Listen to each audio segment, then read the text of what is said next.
And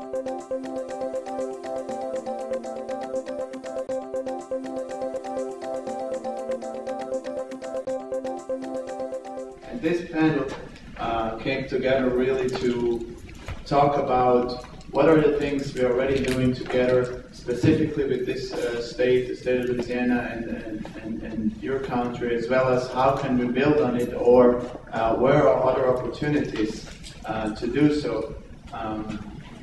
So again, feel free to come here and do so. I will go through quick and go through the presenters we have right now here, my fellow panelists, but then I think we can also go through the room and so that everyone can quick say who they are with and what their affiliation is as well. As said, one of the main reasons, I would say, the most important reason why the World Trade Center was co-host as well to this excellent conference was that we want to strengthen the commercial ties between Louisiana and the entire Gulf South and the Caribbean and Central America. So for us, that's really a core mission. If you look, you maybe looked at one of the packages you got in the bag. This is really one of our core things we do. Strengthen international trade, create jobs, economic development, and also with several of others here in my panel. So again, but it's not Louisiana, as you know, the president wants to double exports and so on and so forth. And the state of Louisiana actually is a pretty big part because it constantly ranks between the number 10 export states in the country. So it's really important, but we know it's not a one-way street. It's, as we hear it several times here throughout this conference, that it's a two-way street actually. And in speaking to a lot of conference fellows, there is, I think, a lot of need between the joint ventures, strategic partnerships, and really, creating this win-win situation to not just export and not just import, but really to build strong partnerships in the regions and to move forward, as we hear throughout for example, as we hear throughout the prior discussion. But let me just go through quick and show who's on this panel. And again, this is really an informal panel, so whenever there are questions, just let us know, and we try to do it as a sort of a committee meeting. You're probably more used to it because we have the luxury to have such a small audience, and so I think that will be really beneficial to us. First one I would like to introduce to my very far left is Larry Collins. You saw him in the program. He is the international face, I would say, for the state, for Louisiana economic development. He is a SET International Service Director, has a huge, long career in helping the state to be what the state is right now, manage projects in over 30 countries, established several promotional offices from Mexico City to London, Hong Kong, and so on and so forth. And so those excellent guy has said, and as you will see throughout the panel. Next one to my right here, Rod Miller. He's the CEO of the New Orleans Business Alliance. It's everything you want to do with New Orleans in economic development.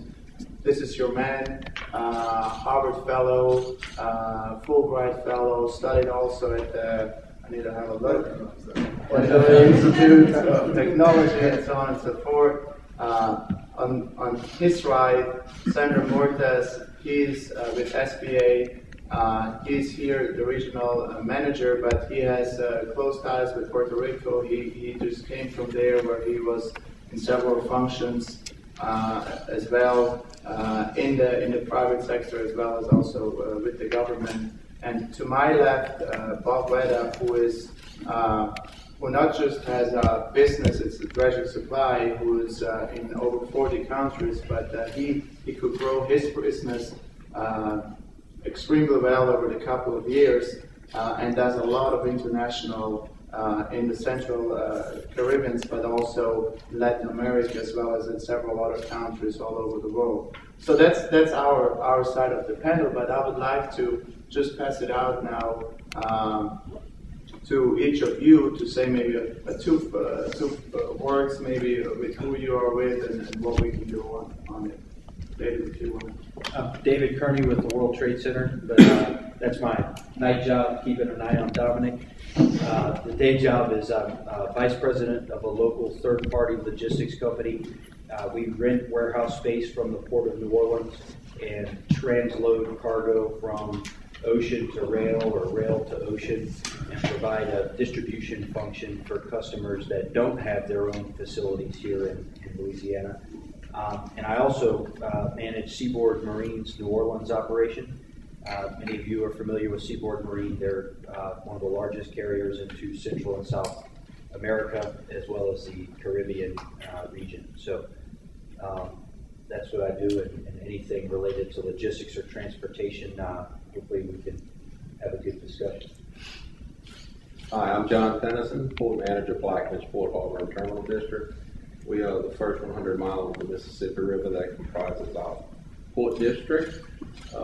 That's my job, and believe me, it keeps me busy enough. Thank you. Good afternoon. My name is Michael Knobloch. I'm representing the Port of Morgan City. The Port of Morgan City is about a 2-hour drive by car outside New Orleans, about southwest, and we're located along the Gulf Intercoastal Waterway, and we actually provide 3 ways to get to the Mississippi. Just to let you know, we'll do some shipping, but I'm glad to meet y'all, and thank y'all so much for being here.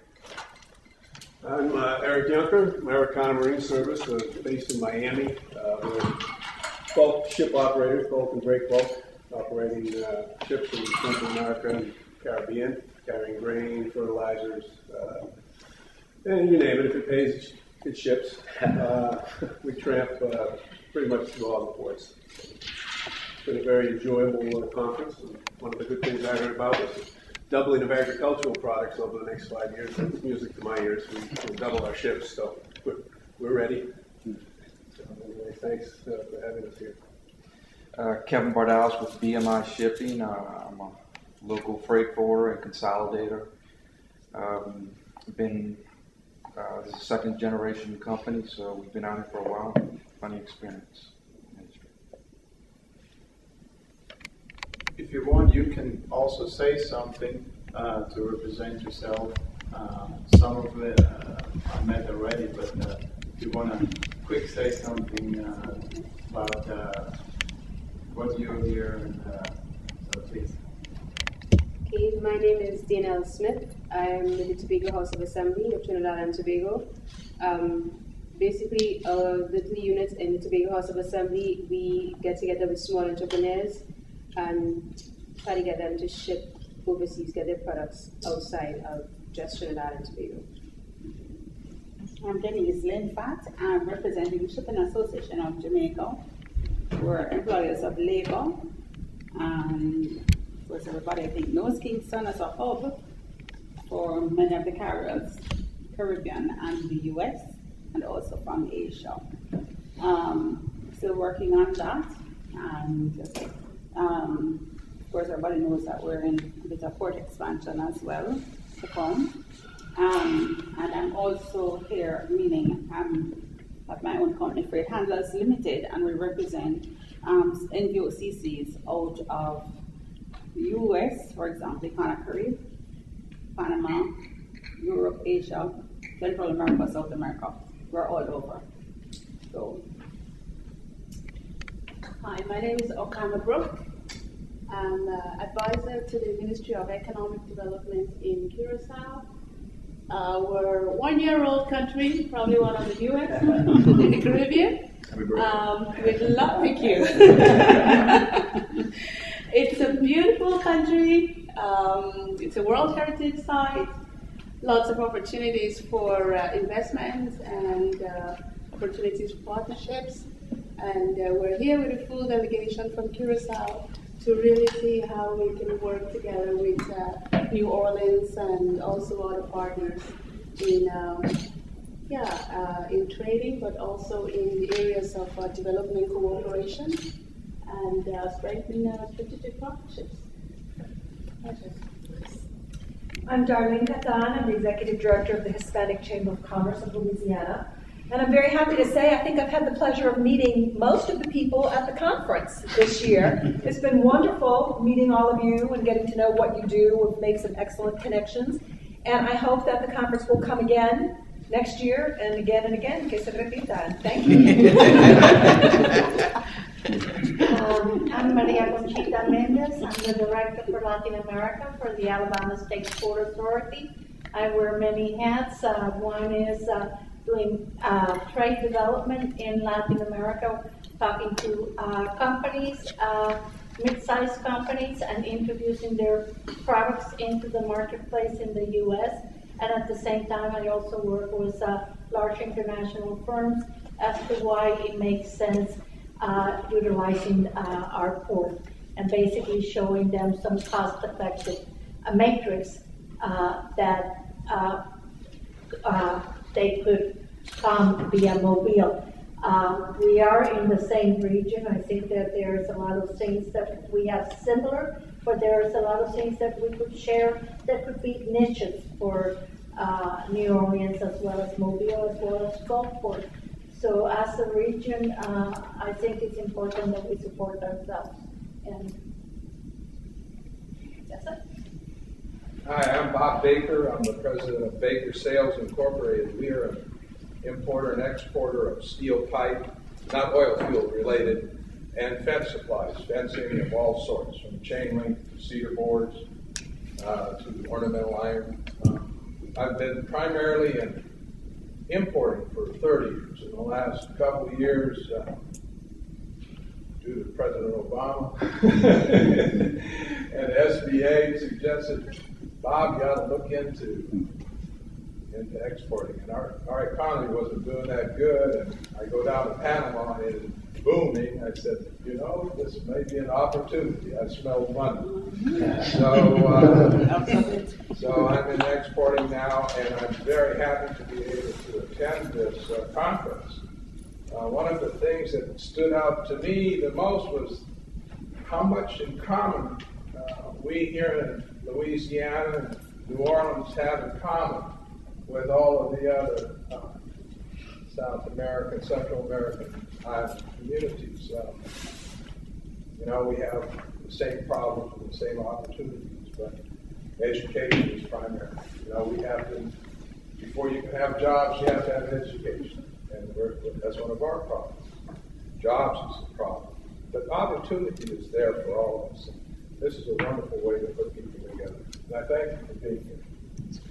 Excellent. I said that once, I think you will agree with me when you listen to the conference panels, and also when now this round we made right now, going through the people, that there are several keywords who, you know, come up often, and it's really the similar culture aspect, agriculture, energy side. I mean, that is also something I think what is in common, and then I hear niche markets and really being able to identify those and capture those, as well as education and also disaster response. I hear it as well in some of the former panels. So with those thoughts in mind, I would just pass it to my panelists here to give a quick overview of what they do and what stories they have to share, as well as if they can elaborate on one of those points. And I would just pass it on to Bob to my left to start off and go from there. Thank you. Dredging supply, or DSC Dredge, is what we're known as now. We're a dredge manufacturing firm in custom specialty boats, work boats.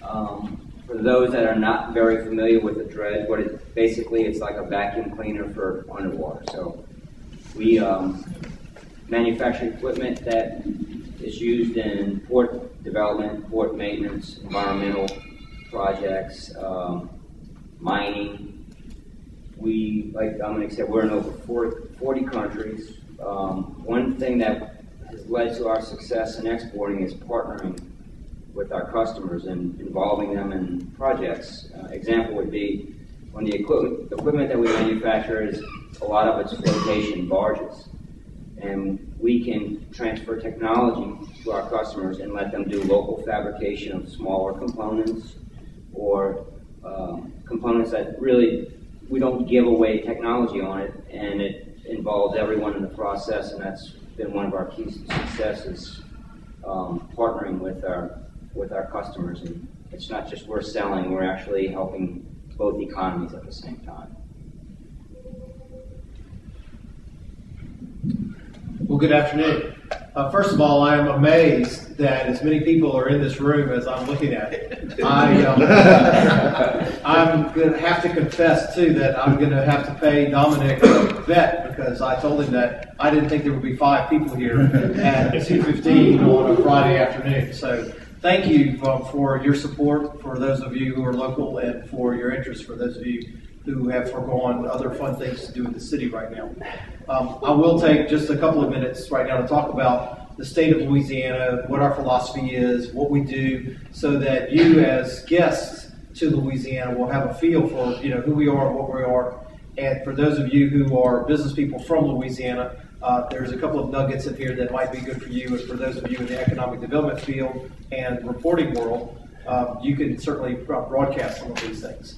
And we do work closely with our friends from Alabama on certain areas. There's something called the Aerospace Alliance, which we competed along with Florida, Alabama, Mississippi to win a project.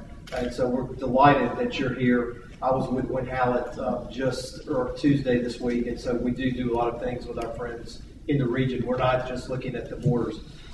That being said, our philosophy is that international business is a two-way street.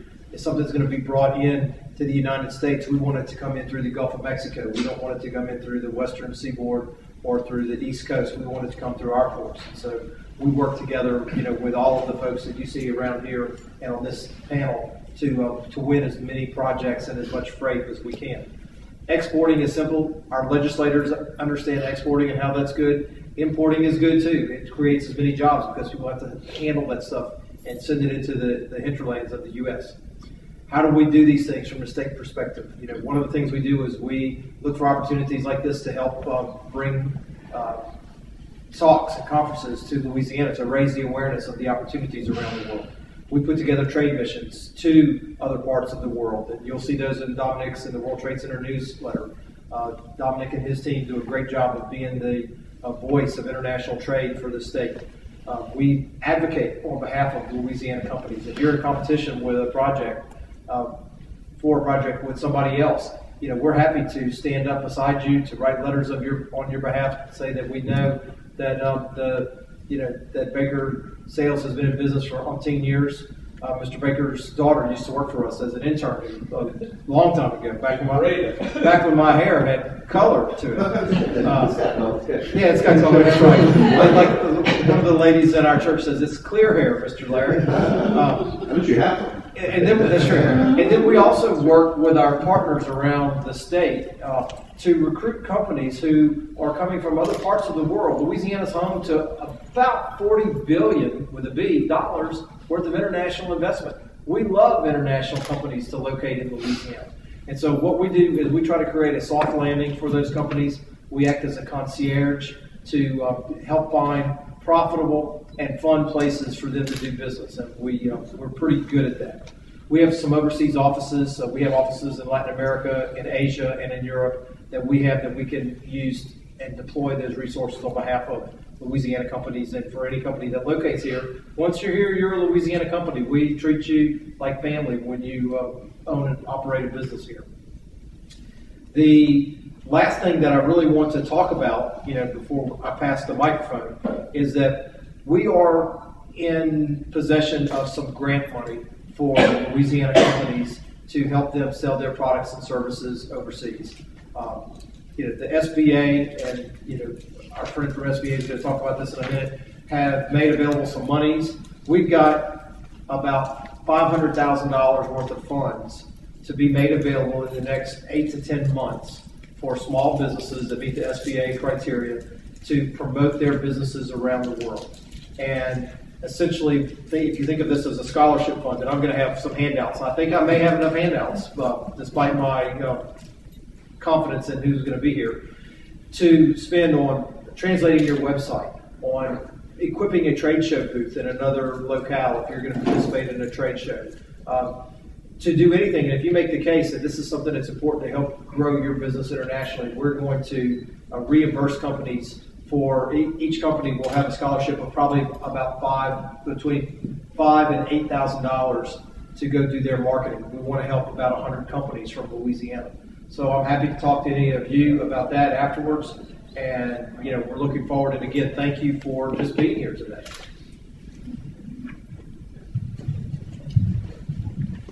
So Larry stole all my thunder, so I really don't have a whole lot to say. I'll have to go last. My name is Rod Noah. I'm the President and CEO of the New Orleans Business Alliance. We are the economic development entity responsible for leading the economic growth here in the city of New Orleans. What does that really mean? At the end of the day, it comes down to jobs and investment opportunity. So tactically, a lot of our work revolves around attraction of new companies to the market, both domestically and internationally, from the perspective of helping them figure out where they can locate in the market, answering questions around talent, answering questions around infrastructure, trying to be a resource. We work closely with our partners at the state and the regional group, Greater New Orleans Inc., on a lot of those issues as well. Now, strategically, a lot of our work revolves around where are we going as an economy and how do we get there? And the international question is a big piece of that. New Orleans is a global city. New Orleans has been a global city for a long time for a variety of reasons. International airport, strong port. Other things have, culturally, we have strong ties to Latin America. And our perspective on international really revolves around three ideas. There are three things at the center of it. One is this idea of exports. Currently about 1% of American businesses export, and of that 1% that exports, 58% of that 1% only exports to one other market. So what we're talking about is there are tremendous opportunities around the world for local businesses, for American businesses to expand their market share. However, as was mentioned earlier, we know that trade is a two-way street. So on the import side, we also want to increase our imports. Why are imports important? Imports are important from our side. We understand why they're important to the other side. From our side, they're important because foreign direct investment often follows imports. Because once countries or companies have established that there is a market, many times they'll say, well, perhaps we should set up shop there if the market is significant enough. So we want to encourage both exports and imports. We want to encourage foreign direct investment. And then the third leg of the stool, if you will, as it relates to international is talent. How many of you have been to New Orleans prior to this time at all? Okay, so I'd say probably, at least half of you have been here. One of the realities is that New Orleans is a city where people come for conferences. It's a city also, though, that educates a lot of people through our universities. A lot of folks from Latin America and Central America and the Caribbean come for their education. I'll be open and honest about the reality. The reality is we like to keep more of it here in New Orleans. We think that we know that talent is the number one driver of investment decisions. We're a community that's open to people from different cultures, and we recognize that the way that our economy is going to be the strongest is that we have a diverse and strong population. So those are some of the things that we're focused on the international front. Al, would you like to take any questions? I just want to say something on behalf of Rod because he's sometimes too humble about it. Rod is completely fluent in Spanish. He studied in Mexico. He studied in Spain. Very high levels. He's spoken at international congresses and published in Spanish. So for any Central American, Caribbean countries where perhaps some of your people don't have enough proficiency in English, he's a perfect partner to communicate with here. He does speak Spanish, and I can. And of course, we're working on Dominic. We're working on Dominic. Communication with the classes. Well, my name is Sandro Murtas. I'm first of all a recent import to Louisiana. I moved here in June. talent. I hope so. You'll tell me in about a year how it has gone. I won't say anything. But I work with the Small Business Administration, as many of you know. It's a federal agency that has the mandate to help create small businesses, help them grow and export. How do we do that? We do it through the 3 C's. One of them is counseling, and that's the starting point. I mean, each one of us, every morning, we wake up and we have many ideas, new ideas. The problem is not to have ideas, it's to implement them. And people need assistance in taking that idea from the sky down to earth and create a path to follow and make sure they can make it a reality. So that's why we have different partners, starting with the Small Business Development Centers, of which I was part until May in Puerto Rico. We have the Women Business Institute, we have the SCORE. So we have different partners that work with not only people who want to establish a business, but also with companies that are already established, that are growing, that need counseling in different areas of the management of a small business. And of course, to make money, you need money, and many times they need assistance in going to the bank and access financing. So they receive assistance in preparing the financial proposal. We also help them with federal contracting. As you know, the U.S. government is the biggest buyer in the world, and it pays very well. So for all of you that are in business, you know that the payment terms are being stretched. So the federal government is a very, it's an AAA customer. So the federal government buys a lot of goods and services. And the federal government also wants to make sure that small businesses have access to those multi-billion-dollar contracts. So that's why we have programs to certify small business, minority businesses. Can be woman-owned, African-American-owned, Hispanic-owned business, Asian-owned business. All of them have the opportunity to participate and get a piece of the pie. Many times you cannot be the prime contractor, but you can, yes, get access to those contracts through subcontracting. 30% of something is better than 100% of nothing. So it's a good opportunity. Finally, we help companies to access financing. How do we do that? We don't lend money directly unless there is in the case of a disaster, a natural disaster. In that case, we give money directly at very competitive rates to help people get back on their feet, be they businesses or individuals. And we also have guaranteed programs. In that case, you go through the bank and you receive financing with our guarantee. SBA provides guarantees for loans for real estate, commercial, equipment, lines of credit, and trade financing, meaning exporting. Okay? And we have guarantees that go from 50 up to 90%. What does a guarantee mean? It means basically that if the company doesn't repay the loan back, depending on the guarantee, for example, if it is 85%, we will give the bank 85 cents. And then we go, of course, after the client. It's not the end of the story. Okay?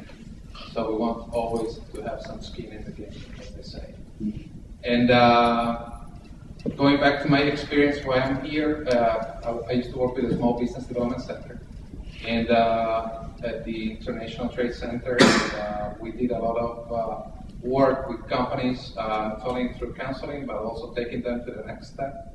We know that training is good, but until you move the first steps, it's not going to produce much money. So we did a lot of work in the Caribbean, taking companies to different countries in the region and to Central America. And here we have Vanessa Torre, who is from Curacao, who was one of, and she probably still is one of the greatest allies that we had in the island. And she helped many companies from Puerto Rico have access to Curacao and vice versa, of course. So thank you. Let's see if there are already first questions from your side to one of the panelists. Please. Jennifer Nugent-Hill. I'm on the board for the CCAA, but I'm going to speak in a wide range of thoughts and ideas. Sandro, I am from the Virgin Islands, so I know Carl Christensen, and you works very closely with the SBA in the U.S. Virgin Islands. I sit on the University Board of Trustees for the University of the Virgin Islands, so we had the Small Business Development Center within, housed all of that. But I really, what I want to suggest today to the audience in terms of opportunities in the region, for the last 18 years I served with a shipping company as Vice President of Government Affairs, and that's 28 countries throughout the Caribbean. To maybe about a month and a half ago, I was in Barbados at the Caribbean Shipping Association conference, and one of the challenge that the Shipping Association partners, executives that were in attendance, I had the privilege of sharing on a presentation on third-party logistics and the role in the region, meaning the Caribbean and Central America and Mexico, because we have members of the CSA from Mexico. With the Panama Canal expansion, the needs in the Caribbean are the common thread for our culture, our food, the way we speak here in New Orleans and for us in the Caribbean and Central America. The question that was asked at that conference was, what opportunities are there that we think, whether it's from the Gulf, whether it's coming from through the Panama Canal and the Caribbean, how do we work together to try and expand on the opportunities that are going to be presented? I am going to be taking over the U.S. Virgin Islands Economic Development Authority. The Economic Development Authority is a very robust program that is seeking partners in the U.S. Virgin Islands, and I think there's some benefits in that regard, in that because it is U.S., the rules of engagement are similar to what we would experience here in the state of Louisiana. But the encouraging part of what the board and the governor of our territory has asked or challenged me to do is try and reach out for partners to try and bring them into the U.S. Virgin Islands as partners on a very, very, very robust economic development program that has tremendous tax incentive that allows for partnership that will now also expand into the Caribbean region. I say all of that to say this: there are incredible opportunities. The languages are the same. Our people speak Spanish, we speak French, we speak Dutch, we speak Papiamento, we speak, it's just an amazing array of opportunities that are out there. Every single country in the islands of the Caribbean have different incentive programs. I'm here to tell you the door is open. I don't know where you may fit. For example, when David mentioned his business and representing my dear friend, Seaboard Marine, I used to work for Tropical Shipping, so I can talk about shipping now freely. As of last month, I stepped down to take over this new task. But I say all of that. There are the Caribbean is Florida's #1 trading partner. The Caribbean and Central America, #3 for the entire country, our U.S. country. The opportunities are amazing, and every country have different incentives to create partnership. The Shipping Association of the Caribbean really struck something for me a month and a half ago in Barbados when they said, what should we be looking forward to with the Panama 2014 expansion? And the whole discussion was third-party logistics, warehousing. There's going to be a whole lot of opportunity in the Caribbean where ships are going to prefer to bypass our own U.S. waters because of our own rules and regulations. It's going to make it very difficult. Or let me put it this way, it's going to make it expensive and challenging. But I say that there are opportunities for us to coordinate our efforts and take full advantage, whether we start an assembly plant and warehousing opportunities in Trinidad, or we do it in Barbados, or we do it in Jamaica, or wherever, or we bring it to the U.S. Virgin Islands. There are opportunities. question for me is, how do we gather all of this stuff that's available and spread it out so that it becomes useful, which is one of the reasons CCAA wanted to have this sort of conversation, is to see how we can make this tangible. That's what I want to hear today. I'll take a shot at this to start and to defend my fellow panel members here. I just got back from a trip where I spent some time in Hong Kong, and we made calls on some of the major shipping companies that would be household names to those of you in the industry. And this was a major topic of discussion that we've had and that I know some of our ports have had as well. And, you know, as excited as everyone is about, you know, the increased business and the larger ships that can come through the Panama Canal, that, you know, one of the things that we learned is that the companies themselves are still positioning. They're forming their alliances, you know, who's going to own the big ships, who's going to be the front person, who's going to be the syndicates that then, you know, co-own those ships with them. But somebody's got to fly the flag and run the ship and all of that. The next question that they have is where and when and how do they deploy their ships? So those of you in the business are far ahead of us in this. One of the things that our team discovered, or we think we discovered, is that it's going to be very difficult for government to predict and outfox where these guys want to go until they've got their business kind of plan together. And then it's going to be a function of, I mean, even some person's health in an island nation in the Caribbean might determine where the best place to get situated is at that time. And so I will tell you that, you know, we're paying attention to this at a state level. You know, I know our ports are paying attention to it at a, you know, more micro level, and that they're talking to their carriers. You know, one of the challenges is going to be, you know, if it's a hub and spoke system, you know, and then how do we as individuals support what makes the best sense for our ports in the Gulf Coast? And I think that's where we're probably going to ultimately be. I mentioned this alliance that we have, you know, on the aerospace thing. Well, we're sitting down with our secretaries of economic development from the 3 other states. We think that, you know, we're paying attention. I think we're still too early in the trajectory of this arrow to figure it out. That's where we are. This is in the last month or so. We've also spent a lot of time and effort studying what will happen to the traffic patterns from the Panama Canal expansion. There's a website from one of our state senators. His name is Conrad Appel. And if you were to go to Senator Appel's website, there's about 53 megabytes of studies there on his site.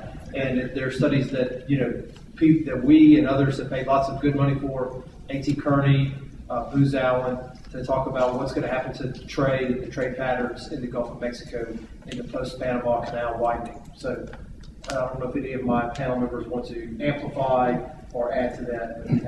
I'll take the Caribbean point of view, and I think that's where you want to get into. And Larry said some very wise words, and one of the things that probably one of the first areas to work is how do we get people to work together, because for example, in our visits we went to some countries and some of them were very open to our companies that wanted to sell there, and they wanted to create partnerships. And while others, they felt that there was a big threat to their market position. And really, I mean, the Caribbean, some of the countries are very large and some are very small. And we still don't understand why, for example, companies prefer to buy in Miami, this is from the Puerto Rico point of view, than to buy, for example, from companies in Puerto Rico. Okay? And that has a lot to do, it's probably part of the fault that many companies in Puerto Rico have, that they didn't take care of that market and let Miami get it. And it also has to do with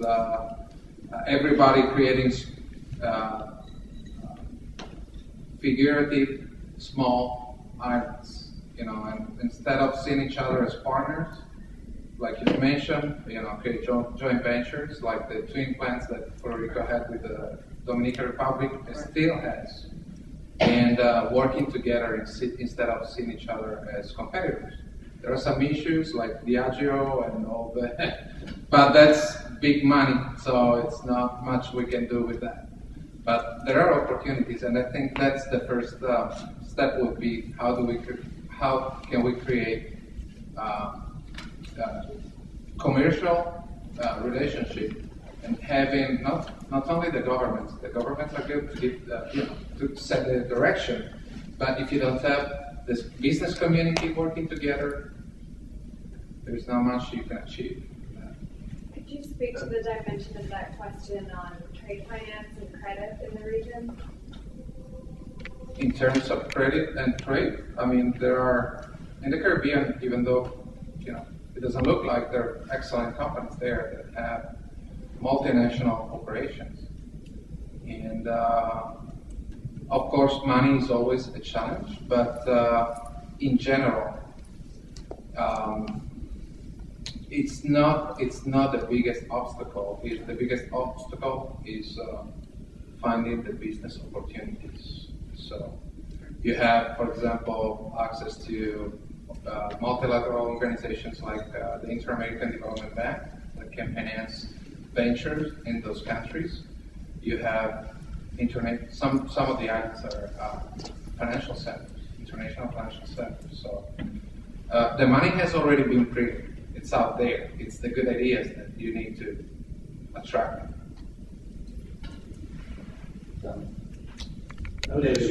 Comment.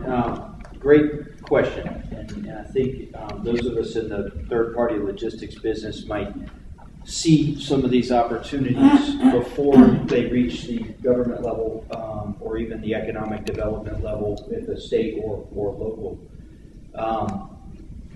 From my perspective, spending a lot of time at a grassroots level, really between Central and South America and the Caribbean, trying to develop more business through the Port of New Orleans and through the Port of Miami with Seaboard. It seems to me if we continue to focus on our region as a niche that, for instance, Seaboard and Tropical knows so well, is that you sail a ship in that region. In Crowley. Yes. Don't worry so much about this, and I don't want to sound naive, the Panama Canal. That's going to happen, and that has a big impact on New York, on Miami, on big consumer populations. Let's face it, the islands, Central America, Louisiana, we are not big consumer populations, so naturally those ships aren't going to necessarily favor us as that first port of call to discharge all these containers. It's just not going to happen. And the 53 megabytes of data that Senator Appel has says exactly that. And what it does say, though, is if we focus on trade amongst ourselves, there is enough there to develop both economies, and we're going to rely more and more on niche carriers like Crowley, Seaboard, Tropical, less on these giant carriers that frankly have very serious financial concerns right now. There's not one of them making money. And so it puts your business at risk because you have a business that's based on a carrier that may not exist. So you focus on the smaller picture, and let's not worry so much about what's going to happen when the Panama Canal opens up. I mean, the studies actually show there's not going to be just this immediate increase in trade. The trade that goes through the canal today, it already accommodates it. They're just building for the future, which is a good thing. But long term, that's one thing. On the short term front, I think it's bringing people from your countries, from our state and city and region to each other, and having more meetings like this where you actually get shippers together in a very focused way where they can meet resources like the SBA, like Rod's group, the New Orleans Business Alliance, and like LED for economic development. That's on the state side. I'm sure you have organizations in your areas that would represent similar resources on your end. So connecting Bob to people that want material to build fencing or for steel pipe. It's a very micro level. Just my thoughts. Excellent thoughts, and that's precisely what I wanted to hear. Thank you. Sure. I'd like to reiterate on what David's saying. If he's grassroots, I'm really grassroots because I have a freight forwarding company, and there's opportunities now, especially with Seaboard that has an operation here in New Orleans and Crowley's out in Gulfport. There's no LCL service moving from New Orleans or from the Gulf into those areas. And there's an opportunity being missed. Right now, Seaboard's they're moving their freight containers from New Orleans and bringing it to Kingston. We could touch Kingston with an LCL service. Not everything has to be brought over to Miami. So there's an opportunity being missed right there. You have to create a flow, the trade. You have to get the buyers and the sellers together. Please. Yeah. And just to recap, business is done people to people. You've got to be knocking on the doors, and the human element to this entire scenario is the trust and the embracing, if you may, of coming together if you're going to do business with one another. So what has happened through the years, and I've seen that, is the fact of going overseas and going to see those particular importers that are buying from the United States. And it's the same concept of the exporters shipping to the United States. Until you develop that relationship, those relationships is what build business. And there is a strong ties, definitely here in New Orleans and the Gulf area, to Central America, to the Caribbean, but you've got to be attentive to that. And the only way that you're going to be able to develop, you can have all the stats you want and everything you want to do, until you develop that trust and that relationship. Whoever is buying that cargo, you're not going to get the business to come through your port. So it's essential that there is this dialogue, ongoing dialogue, to make it happen and to listen to each other and form those alliances. That dialogue has to exist. And you can only be able to get business when that is accomplished. The part of the language, like Jennifer says, all these wonderful countries, they all speak multiple languages. And that is a huge advantage when you're trying to sell something and you're trying to conduct business. There's there's also the reality of the culture. You not only speak the language, but you breathe the culture. The culture has to go together with the language. And it's that respect for each other and then the trust that I'm talking about, and you'll be able to accomplish to get that done. And that's the way business is done. And, that has to become a reality so you can develop what we're trying to build upon. Yeah, I think as well as we hear throughout throughout the discussion that really once you government needs to play a framework role, as Larry was saying. Government, for example, here in the state of Louisiana is here to help businesses whenever they compete. They're helping in other forms as well. But it really starts with the business itself. It starts with Donald wanting to go to Panama, and basically him seeing that, Panama actually works pretty good. They're booming. Let me be there as well. And then on our side here, we really need to be here to give the resources and make that move as smooth and possible, or as smooth and easy as possible, with all those different resources mentioned. But what I found in the discussions throughout those 2 days is really that when you talk to the different people, there's always this vision, the United States is so big, and you guys have such big volumes and so on and so forth, and how can we keep those volumes? It's for sure on some of the industry it's true, but I think especially if you look at the state of Louisiana and then you look at the region, I think there's extremely a lot of similarities, as we just mentioned, in terms of culture, but also in terms of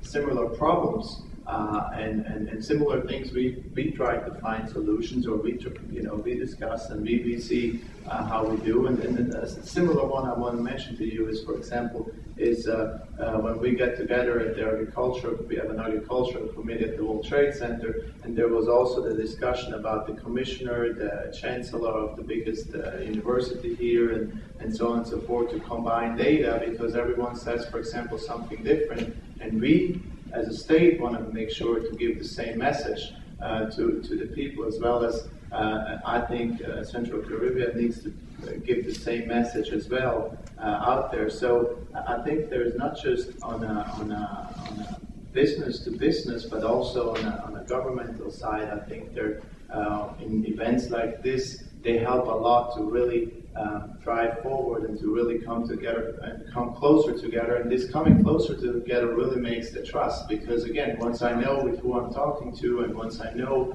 I saw several times, and then once you have that trust, the technology comes into play, and no matter where we are, we heard it at the last technology panel, it doesn't matter where you are in the world right now, in the sense of communicating over Skype and all those new technologies, conference calls and so on and so forth. Obviously, when you talk about shipping, time is important, connectivity is important, that two-way street and trade is important. So, and all those things are extremely favorable for our two areas, because again, it's when you hear it, for example, talk, one of the panelists who has a call center, he says that this close relationship, or this close same time zones and so on and so forth, they really make it easy to do business with each other. So I think those conferences here in the state of Louisiana, with the history of the last 4 or 5 years, what the state did, as well as what you guys did, I think that's an extremely good basis to build on and move forward. Thank you. Sorry, you were right. This is just a comment that I might be way off the ball, but with the Panama Canal and what I'm seeing, and I think maybe the carriers can answer this, you're going to have certain hubs, not where the mega ships come. Yeah, and I look at it as the same concept with aviation, where you have the big planes coming in, and then you have alliances with all these other small carriers. Are the carriers like Seaboard, Crawley, Tropical talking to the mega ship carriers that are going to be coming in, or are they discussing any type of alliances where they can get a head start as a feeder to those areas? Well, good. Maria Conchita. Okay, Maria Conchita, I will answer that. Seaboard Marine remains and I believe that wholeheartedly, the regional carrier, and there is a reality to the pure liner service. We do not share our cargo with any other shipping line. However, like, I don't remember who quite said it now, but anyway, the ones that do not adapt to change are bound to die and not live. You have to adapt to change. What's coming, and I'm sure Jay would probably agree with me, Jennifer will too, that there might be, in the years to come, the reality that the pure liner service type of concept will not be able to survive. That we are going to have to come together to have joint services on our vessels and have joint cargo to make it more accessible to the consumer and be able for the customer to have their cargo. That happens often already throughout the world. I'm speaking only on behalf of Seaboard of what we have right now, but you've touched a very, very important and interesting point that us carriers, regional carriers, must address it, because we have to provide quality service and competitive rates and be able to service those customers. That might come about.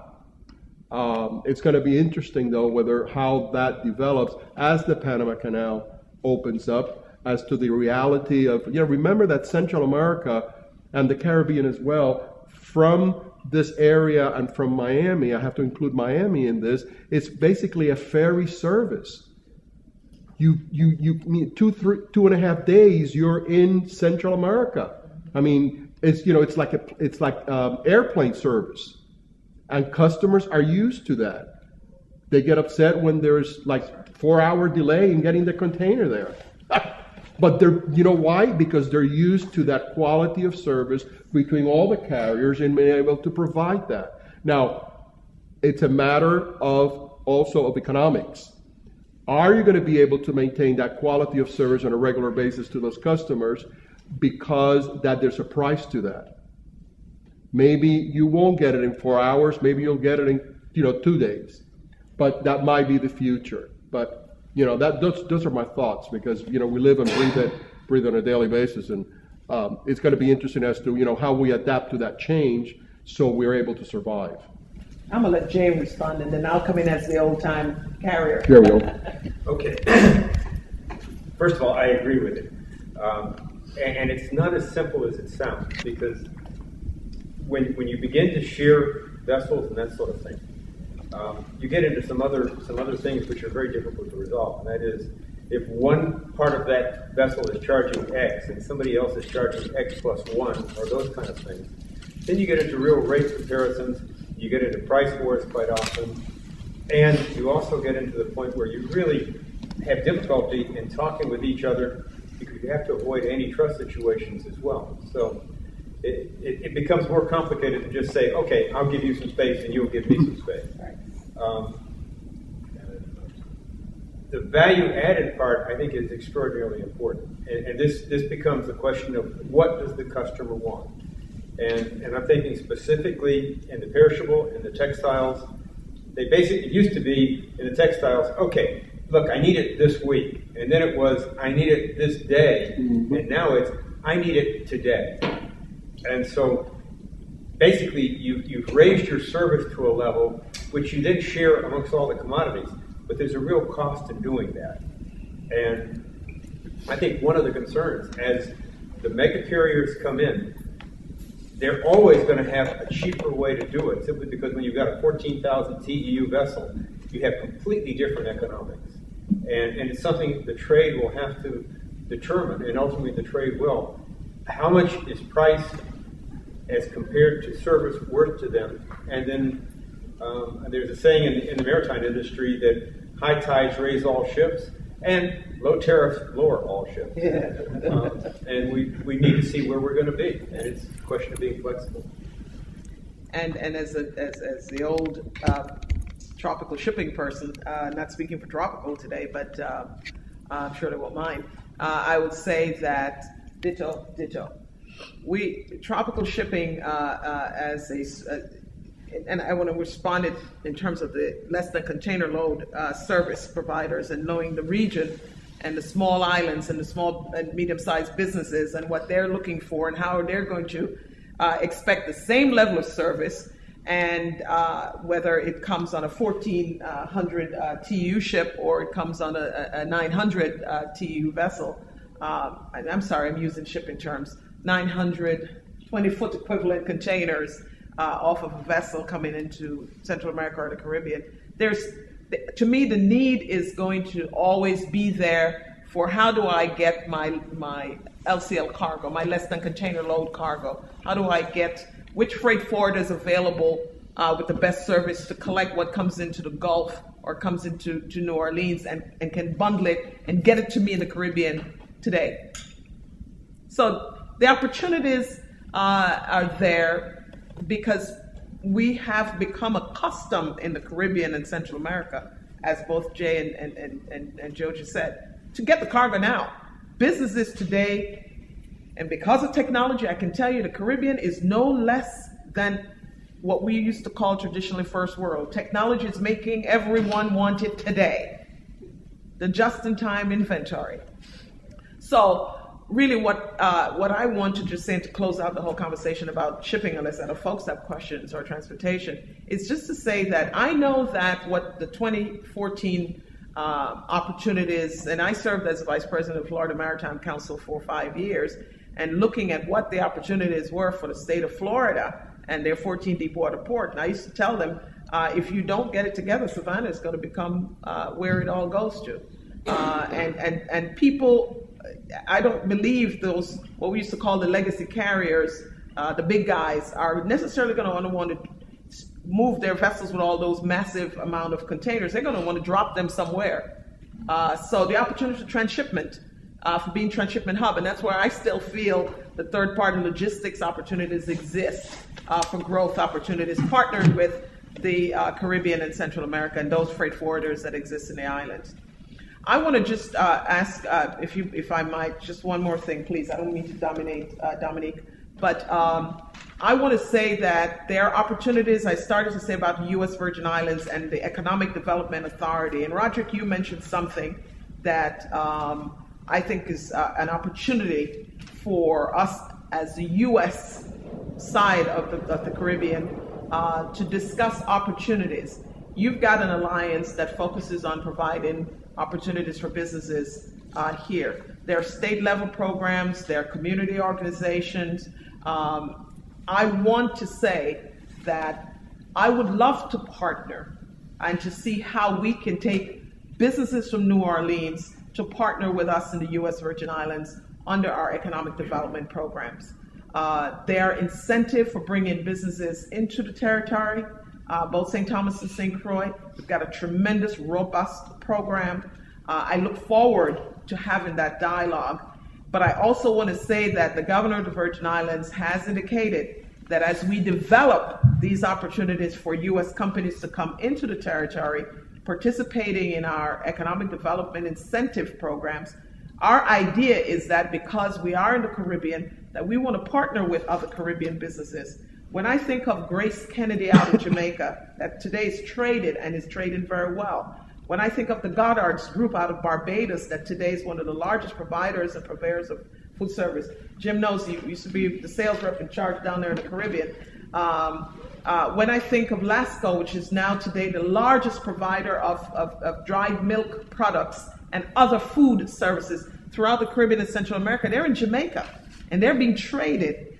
I can tell you that one of the initiatives we're going to launch in January is that I am looking for ways to create the opportunities for U.S. Virgin Islands businesses, but I'm also looking to bring U.S. companies into the U.S. Virgin Islands under these kinds of initiatives. So for me, putting on that hat, now let me take my CCA hat off and forget tropical, I'm no longer there, but to say that we're open for business. I want to partner with New Orleans because you speak and sound just like I do, except that I feel like I got to say it a little clearly so you understand my little bit of twang. And then the Jamaican come out and you don't understand what I'm saying. Yeah. No, excellent. You said you stole my thunder because that was exactly our next question. Once we heard all those time, collaboration, the terrorists, but we talked all about shipping. But my question really was, before I pass it on to Rob, what are the opportunities now once we hear all those things we have here in our state and as we hear it in your side as well? What are really the opportunities now we can build on? Because it seems there are several things we really have in common. And you know, again, it can be on a business side, business to business, but it seems also that there are some things in common where we think already about those things as well as you do, and it makes all the sense to go together and think together. And so, as I said, I will just pass it on to Rob rather than. Thanks. So, Jennifer, thank you so much. I'm on the same page you're on. There's a couple of things that I think are really, really interesting and unique, and love to have a deeper conversation about it. I'll talk in general terms about some of the opportunities for partnership here in New Orleans. So, Hurricane Katrina, I don't know if anybody's ever heard of Hurricane Katrina. You tell me your Katrina story, I'll tell you the Hurricane Hugo story. I'm from South Carolina, so I know Hugo well as well. Okay. So, Hurricane Katrina, an awful event. But what it really did for New Orleans, that might have been a positive outcome of a very negative event, is that it allowed us to redefine ourselves as a community. It allowed us to redefine ourselves as a community in terms of, it kind of spotlighted a lot of the deficiencies that we've had over time as it relates to bureaucracy, corruption, as it relates to inequity. It highlighted a lot of those things, but the flip side of it is that it brought people together. It brought people together from different races, from different communities in New Orleans. And it also brought a lot of people from outside of New Orleans into the market that might not have known much about New Orleans before. And what they found out when they got here was that this was a place that continues to be tremendously underserved in terms of certain retail opportunities. It's a market that has an incredible amount of opportunity for innovation and education. It's a market that is very much been established. This is it was one of the strongest economies in the country, in the 16th, 17th, 18th, and even the 19th centuries. New Orleans and Louisiana was a leader. What Katrina allowed us to do is really to get back to some of our roots as it relates to traditional industries and figure out how we reposition those. So when people meet me, they say, well, Rod, what are you all about? Are you all about biotech? Are you all about digital media? All of those things are important. But I think the foundation of our economy has been in traditional sectors. And so the greatest opportunity for us is to start with our foundation in petrochemical and shipping, our foundation in those sorts of sectors, and really figure out. So you mentioned several different food processors, food manufacturers. That's one of the areas where New Orleans, where Louisiana has a competitive advantage. On the manufacturing front, we've got the Almanaster corridor out in New Orleans East, where we've got tremendous opportunities for and great infrastructure for manufacturing. And as we've been really aggressive about trying to map out the value chain in these sectors. One of the things that might be interesting is as we look at some of our sectors and we look at some of the gaps and where the value chain is, there may be other markets and that can plug some of those gaps, and through strategic alliances we can all be more competitive. That's one of the things that really jumps out to me as a unique opportunity. So that's a little bit in the traditional industry sectors space. In the new sectors, the emerging biotech, digital media, entrepreneurship, what do I see? On the digital media front, digital entertainment front, New Orleans is number 3 after LA and New York in terms of film. We've got an incredible amount of software development that's going on. I believe we were tops in the country last year in IT job growth. And a lot of that is due to an aggressive tax credit, which is the most aggressive in the U.S. To support software development, as well as to support the film industry. As it relates to those development opportunities in particular, we've got several challenges as well as several. We have no shortage of deal flow. There's no shortage of companies in those spaces that are considering Louisiana. And what we found is that we can compete across the board, but we don't have the reputation. So what that means is that we're competing from a lower cost perspective than a San Francisco, than a New York, than a Boston, even than an Austin when it comes down to tech talent. I think there are some opportunities there from a talent perspective to look at ways to partner with other economies where you've got.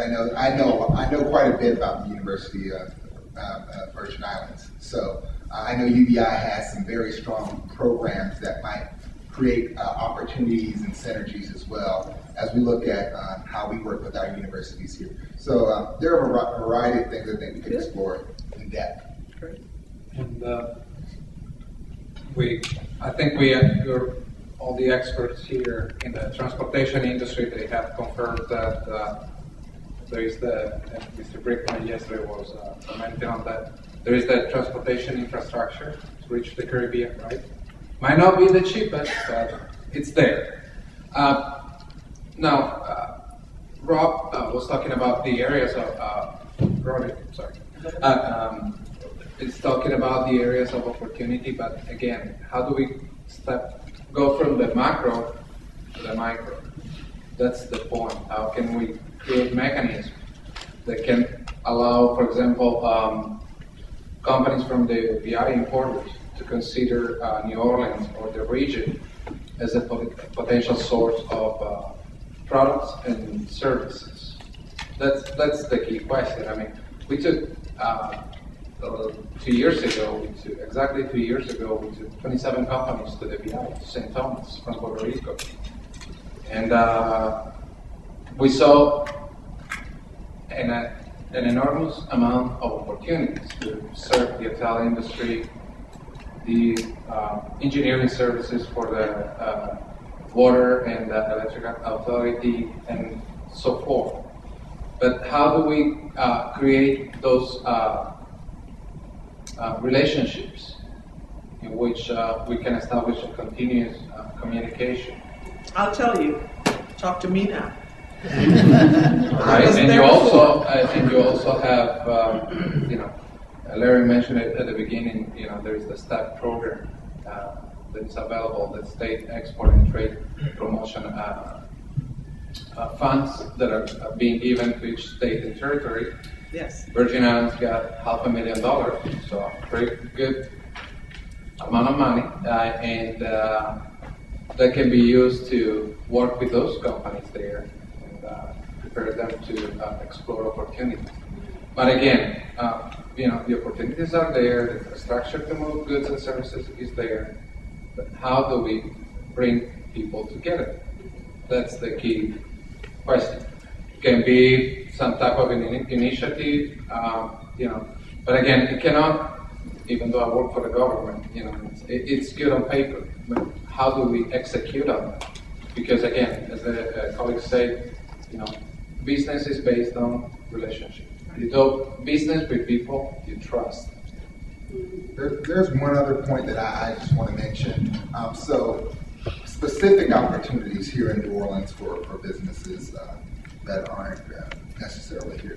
We're rebuilding every school in the city of New Orleans. It's at the tune of several $100 million. I mean, it's an absurd amount of money that's going into rebuilding every school here. We've got significant investment that's going into streets. We've got a lot of businesses locally that are engaged in this. But there are opportunities for businesses that aren't from this market as well to engage in some of those sorts of things. We've got a strong competency in disaster management, and I know many of your countries probably have a lot of those competencies as well. We've got a lot of technology that are being developed to help manage disasters better, which I think are some of the things that maybe we can share with one another. So keep those in mind as well. Yeah, I think as said, sharing is really the key. Sharing, and how do you bring that message? Because again, once you have 500,000, 800,000, or whatever the programs are from the government, you really need to bring it down to the person who wants to go, who is able to go, and who can, where you give this first kick, if you want to say kick to it, that he's moving, and that moving gets then sustainable, and that moving gets then over and over. And to do so, you really need to have the right economies in place in doing so. I said you can subsidize. So we made the mistake here sometimes, we had some flights, we subsidized those in a certain way where we probably should have put the subsidies on the demand to create a demand side, and not to subsidize on things, for example, if the seat is empty, I give you X amount of money, for example. And so those are some things that I think where you really can bring, it's really important to bring those people together, and how to do so. I think it's also a first start to get the information, make the information available, have sort of speak some, I don't want to say outlets, as the World Trade Center, where we have over 1,000 companies, individuals as well, and so on and so forth, where we reach out. And what we try to do in the future, what we didn't so well in the past, is really, it's not about where we want to go, or it's not about where the World Trade Center board wants to go in terms of trade missions or what's the easiest way. It's really about where do our members want to go? Where do our companies want to go? What's their strategic plan for the next 2-3 years, internationally speaking? And then how can we as a company plug into that with our resources we have to make sure to help them, to guide them? But again, it's not us going there. It's really looking into the markets, letting them make information available, make programs available who are out there to help them to do what they do best, producing products, but also creating contacts. And as Roderick was mentioning, we always track export statistics and say, oh, we had so much exports, great thing. But it's not all about export, it's about import. It's even more about getting those partnerships and getting those relations going, because again, you can do much more with less amount of time or money if you're together and you build on those both cultures, because sometimes I feel also that the mindset is different, and a lot of people don't realize when you go in another country, it's not what you have and what you did in the past, it's what that customer wants from you in that country. And to doing so, you really need a partner, and you really need to understand the market really, really well. But not to say more, I would like to pass over to Larry, because I know he has also some thoughts on it.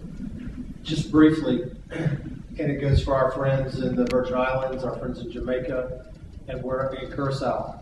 If you're working with a prospect that has one dimension of their business is that they need to do part of what they do in your area, and the next part or the next phase in somewhere in the United States, and that might mean that they have to go somewhere on the East Coast to service the Boston, New York, Philadelphia area, and then they have to go somewhere in the Gulf Coast, and maybe they have to do something on the West Coast. We would be happy to jointly approach your prospects that you're working with to see if we can make them a proposal that's got a Gulf Coast solution as well as your local solution. So if you don't ask, you're not going to get any response from us. And so Rod and I both, I think for most, for Rod covers the lower part of the Mississippi River, which makes most of the sense for the general cargo that's being handled from the state. I'm happy to help with that. But that would be the element that I would say, please, if you're working with somebody, we want to help you. If we can get a piece of that pie or help you get a big piece of the pie and we get the crumbs, that's fine too. We're happy with crumbs. The other thing that I would point out is that we might have to be careful about the STEP grants, because I'm not sure we can use the STEP money to go sell to the Virgin Islands, because it's not an export, or vice versa. But maybe we go to St. Martin and we sneak over to the Virgin Islands on the second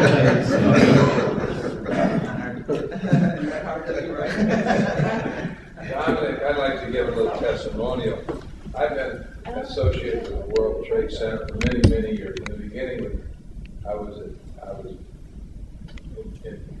enhanced by enticed to go on a more frequent basis because of entertainment. I was working downtown, and it was a perfect opportunity to entertain some of the nicest, in one of the nicest facilities. And then, over the years, I wanted to enhance my export business, and Eugene Schreiber was so helpful in putting me in person-to-person contact, so it helped me develop the relationships. And then all of you at this table, in one way or another, when I started my export business, I was a fish out of water. I didn't know the first thing about export. And thanks to people in the SBA and the Trade Center, and Larry, who over there is economic development, they all help. And it's a very rich resource. Anybody that doesn't use these people, shame on them, because it's some of the best free consultation you can get. And I just can't say that. And I'm very grateful for all you've done for me. Thank you. You pay for it. We'll bump up the rates as well. So. Of course, so. Hey, I had a question for Mr. Wetta. Part of the history of DSC Dredge is the international growth and international expansion, and thinking about opportunities. How did you approach the markets in the region that you ended up doing sales with? Yeah, ours is a little different. That's why I've been kind of quiet over here.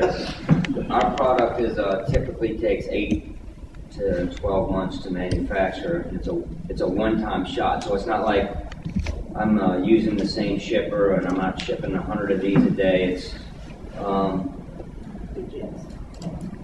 we're usually approached directly, and our biggest success has been a good website, word of mouth. But one key to success is when someone is interested. For us, we make sure that we put feet on the ground and visit and go learn the culture and do our homework that way before we actually jump into a sale. And it just makes sense to understand the people, understand the culture, what do they want, and again, like I said earlier, involve people in the whole transaction.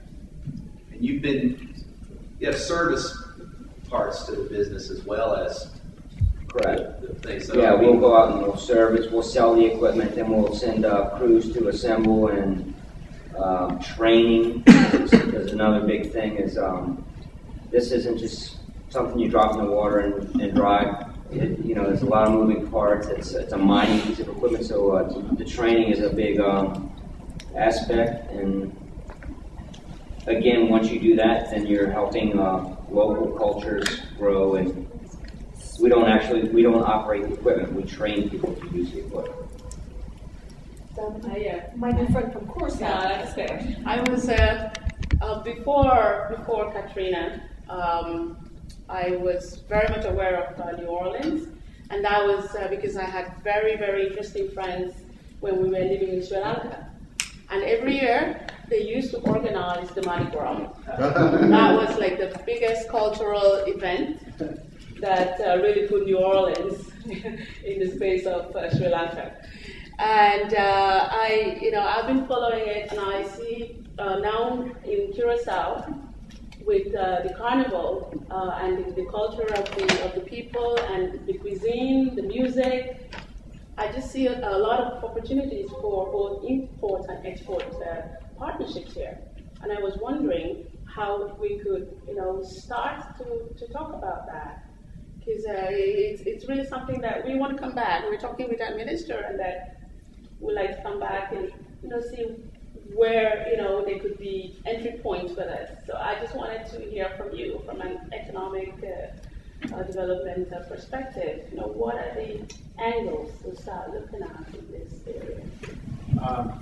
I tried to give it a shot, and I know a lot of others here in the panel will add some things. But what we saw, what works best is when you're talking about going to another country, or let's say in our business, you meet with people, government or non-governmental officials, and it seems also big, right? And it seems also far away. But the best way to do it, in our opinion, is to really start working and see and get together in a one-on-one. Start working and seeing, okay, what different areas do we have actually in common, and what different areas do we actually complement each other? And then from those areas, you need to tackle one or two, or even one, and you need to look for, okay, what would be a short goal, what would be a short win to do so, and not in a governmental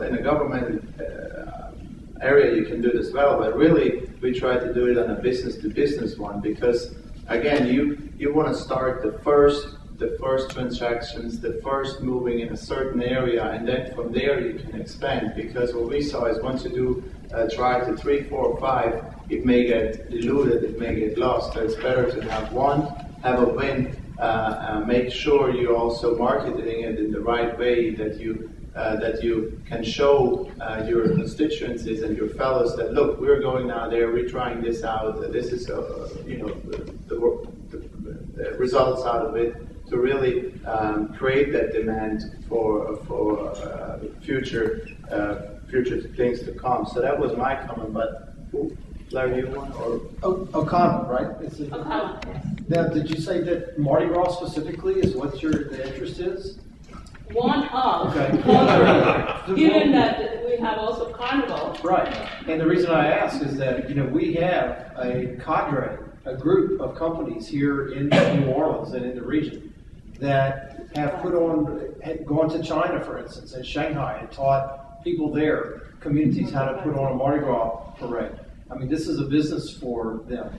And so if you have a cultural division that's really interested in that, that could be a mission unto itself, that, those companies could go, if you created the audience, I suspect they would go to introduce their products, their services, how to do it. Now, they might not be able to do it during the Mardi Gras season here the first time. You'd have to do it in some, cycle that would not interrupt their business, because they're not going to leave their main business here to go do this in Jamaica, I suspect, the first time, or Curacao. And so, but they are interested. We've done this before. This is a trick we know how to perform. And so if you want to make that request, to Rod, we can get this core group of companies. And I think the STEP grant might even help them, with some of their, not the travel, but some of their promotional activities. So the piece that I was going to add on, Mardi Gras is an example of what we call our cultural economy here. And so a lot of places are talking about it and hinting at this idea, but this is separate from tourism. It is really the kind of the driving force that brings into tourism is our culture. So it's the food, it's the music, it's all that. So in the mayor's office, he has an advisor on the cultural economy, and what we try to do is we try to quantify the value that brings to the economy and figure out how do we commercialize it in a way that's viable and sustainable over the long term. And so we're currently in the process of putting together a 5-year strategic plan for where we as a community want to be in 5 years. And one of the things that we're looking at is how do we raise the profile, not only raise the profile, but raise the level of commercialization, because cities and communities that are rich in culture tend to take it for granted. So New Orleans has great music, but people don't really want to pay for music in New Orleans because they have great music. Or we don't want to pay too much for a meal in New Orleans because we've got great food. So part of what we've been looking at is how do we kind of build a cluster around this cultural economy, and how do we work. I've only been in this role about 9 months. In 9 months that I've been here, I think we've had 3 or 4 different groups that have come in from other countries that have tried to look at what we're doing as it relates to the cultural economy, and we would love to share more. Jennifer? Cultural heritage and cultural tourism is such a major deal for the region. It's just unbelievable. In the U.S. Virgin Islands, we now have a Mardi Gras season, and it is really transplanted New Orleans who have started this. And I thought it was rather fascinating from a cultural perspective, watching a group of guys who came together to just do jambalaya one weekend. And this was about 10 years ago. It is now on our tourism calendar in the U.S. Virgin Islands that we do have a Mardi Gras. And to tell you how significantly important it became, there is now a blues cruise that sails into the island of St. Croix, and the preparation for the 500-600 people who come off that cruise in the town of Frederiksted, which has become a boom for that little town, that it is now taking off, where we now have vendors who are bidding for spot. It is now filling up the hotel rooms. And the food purveyors, I can tell you personally, when I was running that trade, Jim can tell you, I know how many containers of food and sausages and things from New Orleans that was going to come into refrigerated containers to make it a serious Mardi Gras activity. Now, I don't want to say that we're stealing Mardi Gras from New Orleans, but that's just to tell you the portability of our industry. Jamaica's Jazz Festival and Music Festival is a massive cultural exchange now in Jamaica, because it is done off-season, so it's filling rooms and the hotel's off-season. We encourage those kinds of, I can tell you, I was a great supporter of cultural tourism, because it usually occurred in the off-season from the shipping line perspective, and we always say if you bring more people in, we'll support those, and we became sponsors of them because food was going to come in, cargo was going to come in.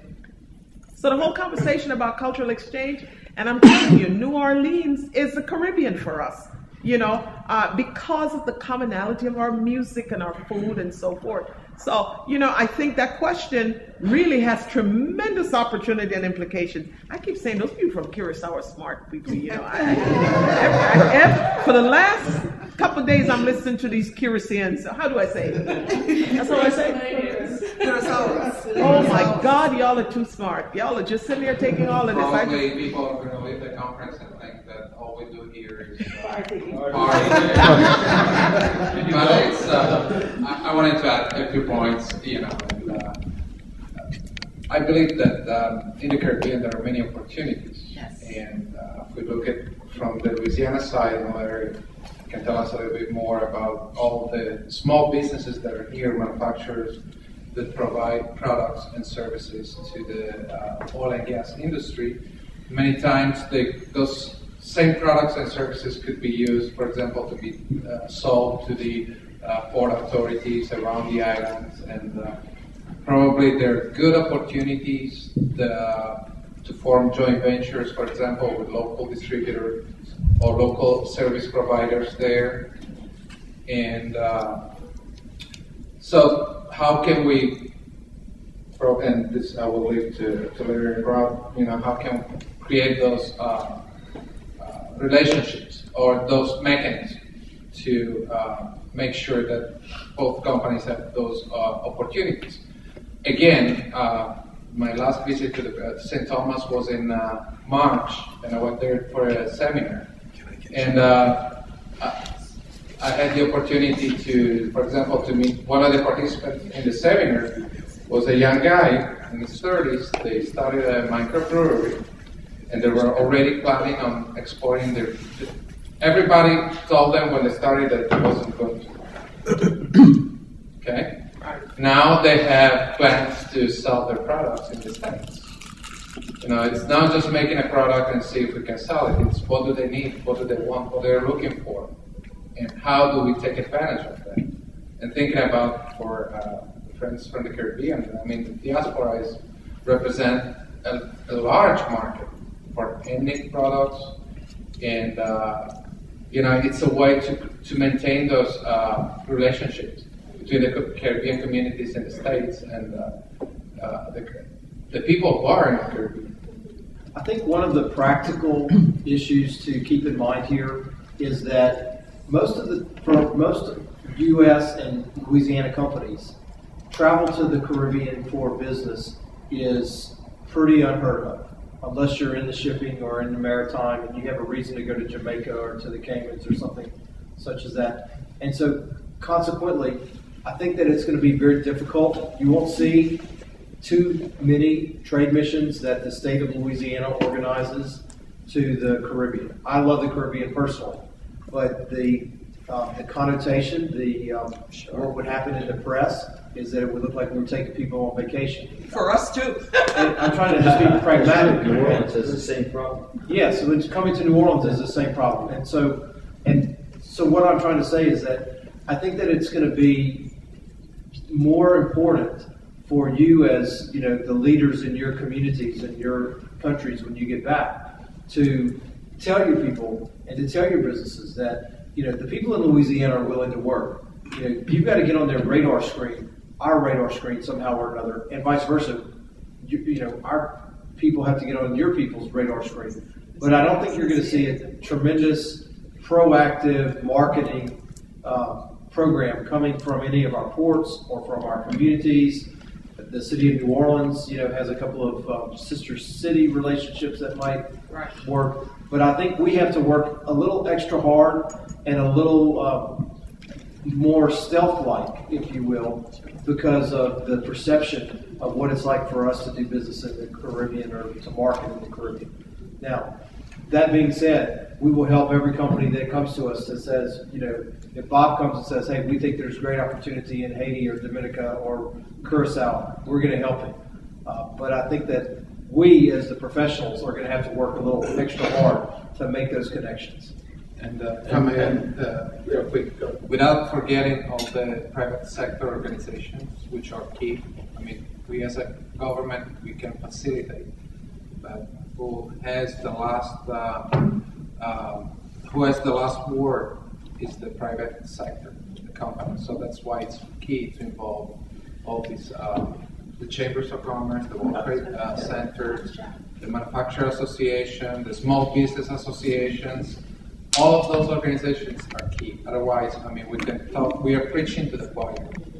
My comment would be, Larry can and Sandra can neither, but we can in terms of we are not a governmental entity. In fact, we are supported by the business world. And so for us, that's why what I said earlier, for us it's extremely important where do the businesses want to go and what's their plan for the next 1, 2, 3, 4 years. But at the same time, we can also create that awareness, or we see that we can create also that awareness. Oh, look, you have this and this steel pipes. Look also in this market because there is right now an incentive or an opportunity. So, and as Larry said, he is then, or the state is happy to support no matter where the business goes and in what direction. So, I think really that because of that connection, there is a lot of room to build on, and I think and I'm happy to help in the sense of with the World Trade Center to be that platform to make those communications and to really feel free, said, to contact us in any sort of way. We have a lot of possibilities to or send out by email or posting things on the website about programs. We have a big calendar. We put on regularly things from all over the world. So our members know that this is one of our function because again they're too busy to do whatever they do and whatever they produce, and so it's on our side to make sure to create that awareness factor, and I think that plays then a really crucial role into when you work then together with our state or federal government. Because again, once we created that awareness and once we know, oh, this because even if there is one single company who wants to go to, let's say the Virgin Islands or let's say the Central Caribbean or so, we would support it and we know where to go. We're not, as I said, we're not the persons who would necessarily give the funding or have all the tools available, but we know where those tools can be found in our area, and so that's really where I think where our play comes in that side. But to move it on, is there any additional question or any other things we would like to discuss here on that table? I'd like to just point out one thing, and I'm sorry I had to step out and make a phone call earlier. David or Joe or somebody may have mentioned it as well, but the other thing about that I've seen, I've been here for about 6 years, and my past is working in the Caribbean. But one thing that I've seen a lot is historically that trade that we talked about earlier going to Miami, if it's coming from Nebraska or Arkansas or anywhere else, the fact that it's going all the way to Miami adds a huge amount of cost. And one thing in the Caribbean, and especially now with the lack of tourism, we're always looking to save cost. So another thing, in addition to all the cultural ties that we have, there's actually a cost savings to come through the Gulf, come through Mobile, come through New Orleans, come through Houston, to try to get into these markets. So that's another angle that I'm not sure if anybody mentioned earlier in earlier talks is, in addition to the ties, in addition to the infrastructure, in addition to a lot of things we've talked about, there's a tremendous amount of savings. The Seaboard's done a great job of capitalizing on the fact that customers want to save money when they're moving cargo. So the Gulf Coast actually adds a lot of value to a supply chain. So it's something that I just want to throw out there that people talk about. Yes, you have to know people, you have to have relationships. Yes, you have to have those cultural ties, but in the end, cost plays a major factor. And obviously, we in the logistics business, David, Joe, Jay, and Jennifer, the people that have seen it, if you can find a cheaper way to do things, it really changes the game. So that's an exciting portion of the business that we can always talk about here in New Orleans and elsewhere. There's a better way to do things. But to make it cheaper, you need volume, right? So we need to also work on this side to make sure that companies are exploring those opportunities. Sorry? No, go ahead. Does the World Trade Center still do the export-import classes? Yes. We do export-import classes, and you see one of the teachers right now sitting here as well. So we do it together with the SBA. I don't have to. It's not part of my duty. I love what I do. So okay, because Curacao may want to do the same thing if they don't have those programs. And I know it's tough, but I would be willing to volunteer to assist you with your baggage to go down there. That's what I was. I know it's very generous. That's what I was telling Mary. Here we go with Ron first. All right, I'll be happy to do it. Just to add to what Jim has said, in terms of the carriers do a lot of stuff, and I think I may have mentioned something to John, where you and I were talking about the riverboat and the whole conversation you and I had last night. The carriers all keep what we call alternative suppliers list, and I will tell you how incredible and powerful those were for us who were in the industry. When a customer said, "Man, you got to take off a couple $100 off your freight charges," we used to say, "Let me find you an alternative supplier out of the Gulf, because it's cheaper for us to do that rather than lower our freight costs. We can get your inventory by finding you an alternative provider of that same product." The challenge always is, how do we keep those things updated? So one of the things I'd like to suggest to the organization is to provide those kinds of services, information update, alternative, knowing what the industry and manufacturing and the development needs are in the islands. I mean, someone mentioned, I think yesterday, about the largest project that is going to be constructed in the Caribbean or in this area for a very long time. It's the Bahamar project in the Bahamas. That's a $5 billion, and I said billion-dollar resort complex. It's going to have every conceivable thing to try and keep people when they come to the Bahamas on and that one little island in Nassau. One of the things, and I remember we were working on the same project. I was working on the Paradise Atlantis project back in the mid-90s when it were constructed.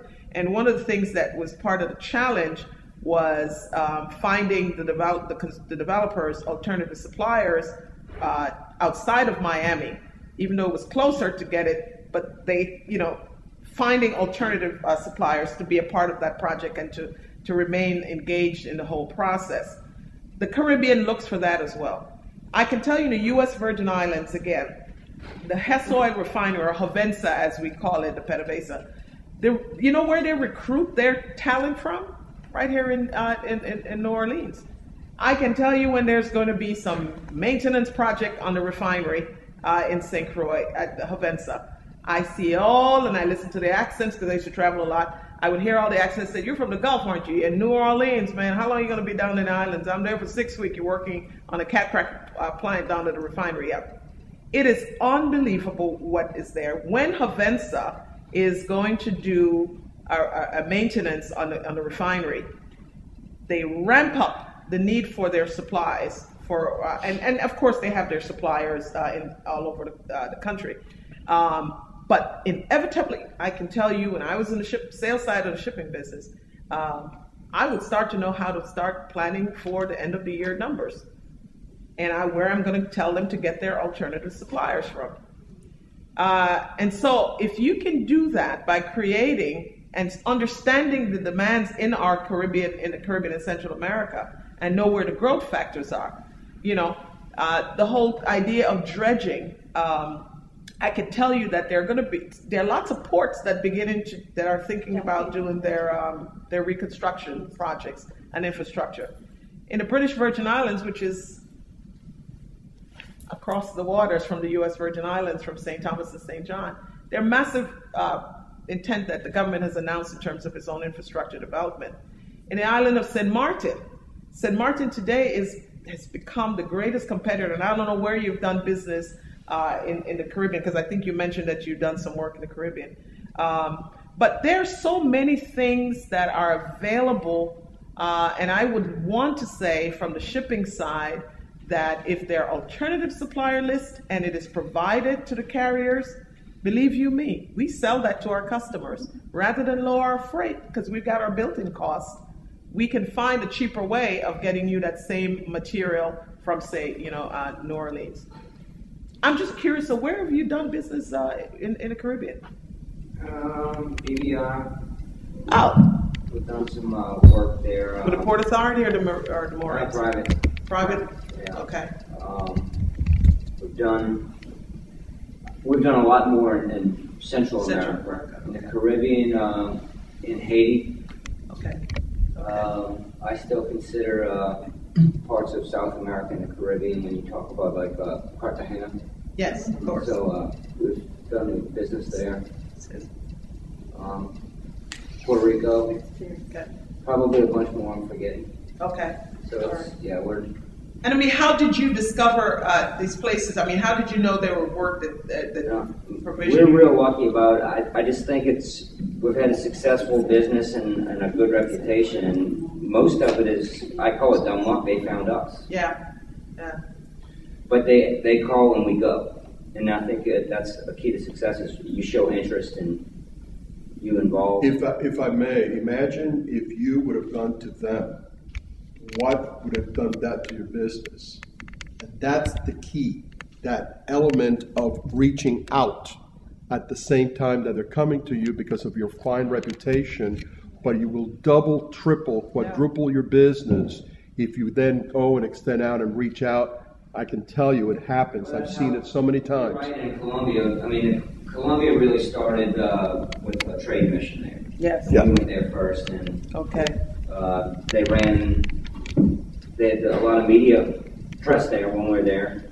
As a matter of fact, I'm in Bogota, and I have people that read the paper from Bogota that were in Barranquilla, and they were contacting me. Well, I mean, it was immediate. We carry your business into Colombia. Thank you very much. So the trade mission works, you know. Yeah, oh, there's no doubt. And I will tell you, I happen to know several dredging companies that do business, and I can guarantee you that there are governments in the Caribbean who wish they knew of others that provide a service you do. I know that for sure. So come talk to me. Okay. Or talk to Jamaica Shipping Association. They can tell you. Dominic, if I may, I know you're probably closing up, but on behalf of CCAA, and there's two of us here, I don't know the trustees here, I would like to, really it's been commendable, this is the last panel of the conference, but the last shall be the first. Mm-hmm. And I have found the dialogue and the interaction, like you said, very well said, the smaller the group, it's not the quantity but the quality. And I want you to know that there's a lot of information and a lot of great ideas that have been carried about and shared. It's good. I commend you, and I commend the panel, because this is what's all about. This is what CCAA is trying to be, the honest broker in making it happen.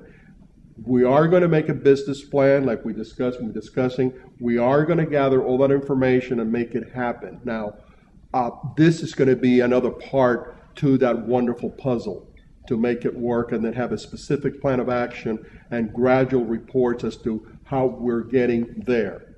So I wanted to say that because it is important for you to know that, and I'm really very, very happy to be here at this particular panel with the World Trade Center and with the wonderful panelists that you've had and the interaction of ideas that we've had. That's what this is all about. So thank you very much on behalf of CCA, the Caribbean, Central America, and all of us that are part of it.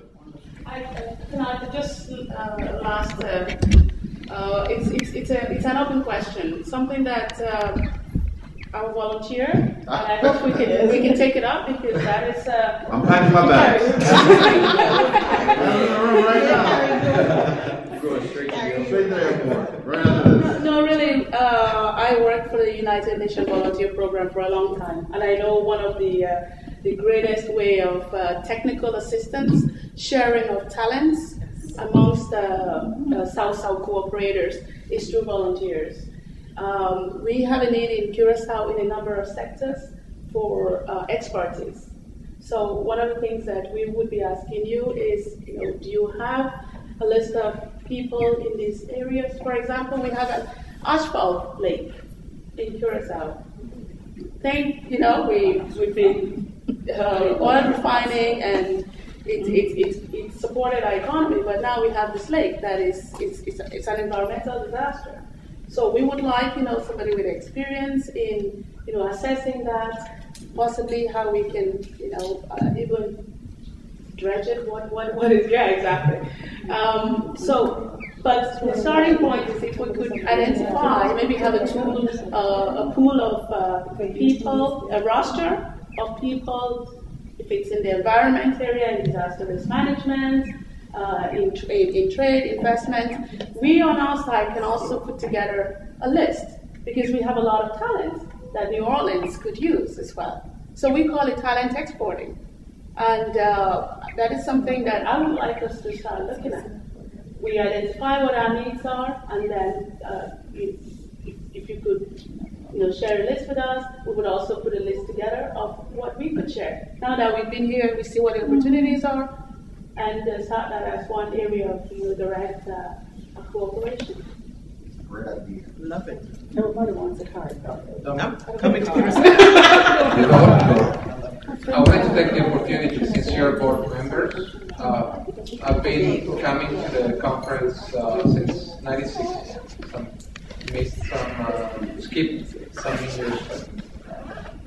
But I think, and going back to what we have talked all afternoon, is to how do we engage companies to this great conference. I mean, it's a great opportunity to make contacts, and I think there's a great opportunity to, hopefully the conference will stay here for the years to come, and a great opportunity to bring Louisiana businesses and Caribbean businesses together.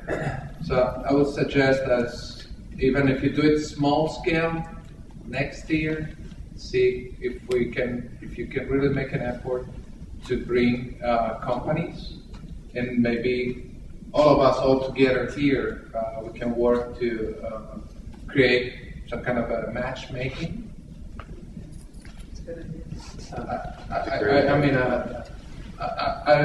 really hope you can do it. I suggested it to executive directors before, but it was kind of hard. And I know that the nature of the organization and the conference has been changing through the years, evolving. So that would be a great opportunity to inject new life and a different type of life to the conference. I wanted to say, does anyone? Okay, so I wanted to say something as well. I think this conference, to come back to your words, on our side, this conference it has succeeded all of our expectations in the sense of how, when you went through the last 3 days and you talked to the different people, how much and how vital the discussion is, and also the opportunities are when you talk to different people. Because again, once you have this lake, it's horrible, but there's at the other side, it's an opportunity as well. And there are several others, for example, Trinidad and Tobago. We talked about food, we talked about things who need to be processed, we talked about, just to give you some, this is just my view, what I encountered throughout the conference, about food, about ability to have smaller items, smaller production facilities, creating volume to shipment, and so on and so forth. So it's a variety of different subjects where you really touch it, and I think for us as the World Trade Center, we are extremely pleased that the CCA made this brave move to come from a place like Miami to here to New Orleans, and to really gave us a chance to show what we can do. And so, as David Kearney, our President-Bect, sitting there, and as well as Bobby Brennan, our President, was saying, we will make sure that we will do everything possible to make this conference a great success, and also that we can build on this basic we have now and really engage the local community even more and even further. And I agree with Sandra in the sense that, for example, Donald was sitting there, and he said, "Man, what a great conference! I learned so many people, and it's so important for him as a businessman." And I think that's what it comes down to. It's really to connect the businessman with the right authorities within the countries who can be the customer, supplier, or either way. And so I think there can be two things, or I would say two things One is the matchmaking up front with technology, and so that everyone knows up front who's there and can already do one-on-one meetings, for example. And another thing is also I would reach out to, for example, Curacao and so on and so forth. Once they come in with their minister and so on and so forth, why not come in as well with a business delegation of 3, 4, 5 companies who are working exactly or who are interested in exactly the counterpart we have here. And so you all of a sudden have the policy, you have the business people, you have them all at one place. They see what's New Orleans about this, but then also they can follow up and really meet that one-on-one face-to-face meeting, what you need at the beginning, and then really from there, all over technology and so on and so forth, you really can spread it out. So those are just some of my inputs in that sense, but they should not be or they're nothing against how excited we are that the CCA is here and that we could be a part of. And as many people already alluded, we hope that we can have those 2 years to come. And so I really wanted to conclude the panel with this message, as well as Sally told me I have to do some housekeeping. So at 5:30 there will be the reception, so it gives you guys a little bit of time to get refreshed. And so at 5:30 I think we will see it all fresh, and it's in the River View room on the 41st floor. 41st floor. And I think it will be really, really good. So thank you. May I say something? To the trustees, as Dominic said, the conference has far exceeded our expectations. We're so very pleased in our individual organizations and here in the city to have you here. And we really think that it would be very viable, just as you've gone to Miami every year for so many years. We would like to see you consider coming to New Orleans every year. And I would like to invite you to consider a possibility to bring more of a local attendance here. There were a lot of small businesses that called my office about the conference. And even though the conference was very gracious in extending, I think it was a 10% discount to members of the World Trade Center or members of our chamber or whatever, you know, when you travel to a conference, like you have come here for 3 or 4 days, you are a captive audience. You don't have an office here. But a lot of the small businesses that really wanted the opportunity to meet you and come to some of your events, they could not leave their business full-time for this many days. And they all requested a 1-day rate or a 2-day rate or a pro rata event that, oh, I'm interested in that, I want to come to that. And they're not familiar with the conference, so then I say, well, maybe some of the rest of that really won't apply to me. But I think if you can get them in under those terms, I think you could have had an additional 100 people here. And once they see it, they would come back and do the entire conference. And I'd like to invite you to consider that possibility. And there were nonprofits that called me as well and said, well, we're a small nonprofit. We just don't have the budget to spend that much to send 1 or 2 people. So I think it would be added business. It would not be a detraction or a cannibalization, but it would be added delegates for a greater success in your conference. Great. Thank you. Thank you. And if I may, I just want to say, Madame Ambassador of New Orleans, you set us on fire the night we came when we started. I want to thank you for your spirit and for your incredible view. You've been very informative. You've told us about the good restaurants. We've made reservations. A lot of people have gone out and eat. I will say you told us to burn the credit card, and I guess so thank you. Listen, are you going to check on wallets? You're going to check on wallets? Darlene, you just won a weekend in St. John. I did. She is so welcome. My brother is the Assistant Commissioner of Tourism. I'll get you all. All right. Thank you so much. Thank you.